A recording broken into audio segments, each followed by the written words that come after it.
எல்லாரும் ஒரே ஒரு நிமிஷங்க. இந்த மேல இருக்க சிஸ்டர் சொல்ற வீடியோ மட்டும் 1 மினிட் கேளுங்க. ஏன்னா இது என் ஃபோனில் ஒரு பிரச்சனை அப்படின்னு சொல்லி ரிப்பேர் பண்ணுறதுக்காக சர்வீஸ் சென்டருக்கு கொடுக்க போயிருந்தேன் என் ஃப்ரெண்டோட. ஸோ பாஸ்வேர்ட்லாம் போட்டு ஓப்பன் பண்ணி ஃபோனை கொடுத்துட்டு இதான் நான் பிரச்சனை அப்படின்னு சொன்னோன்னே 2 days கழிச்சு வந்து கலெக்ட் பண்ணிக்கோங்க அப்படின்னு சொன்னார். அந்த டைம் தான் என் ஃப்ரெண்டு சொன்னாப்புல, நீ பாட்டுக்கு ஃபோனை கொடுத்துட்டு வந்துட்டேன், பாஸ்வேர்டே சொல்லிட்டு வந்துட்டேன், அந்த ஃபோனுக்குள்ளே தான் உன்னோட banking details, credit card, account, photo, வீடியோன்னு அத்தனையும் வச்சிருக்கேன், அவங்க அதை பார்த்து ஆக்சஸ் பண்ணிட மாட்டாங்களா அப்படின்னு சொன்னோன்னு தான் எனக்கு ஒரு நிமிஷம் யோசனையாக வந்துச்சு.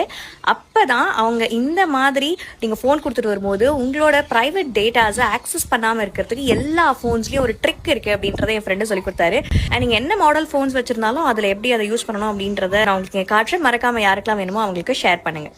சாம்சங் ஃபோன் யூசர்ஸ்க்கு செட்டிங்ஸில் போயிட்டு டிவைஸ் கேருக்குள்ளே போய் மெயின்டெனன்ஸ் மோட ஸ்விட்ச் ஆன் பண்ணிட்டீங்களா, அவங்களால உங்களோட டிஸ்பிளே, கேமரா எல்லாத்தையும் ஆக்சஸ் பண்ண முடியும். பட் எந்த விதமான ப்ரைவேட் டேட்டாஸோ ஆப்ஸையோ எதையுமே அவங்களால ஆக்சஸ் பண்ண முடியாது. அடுத்து நீங்கள் பிக்சல், ஓப்போ,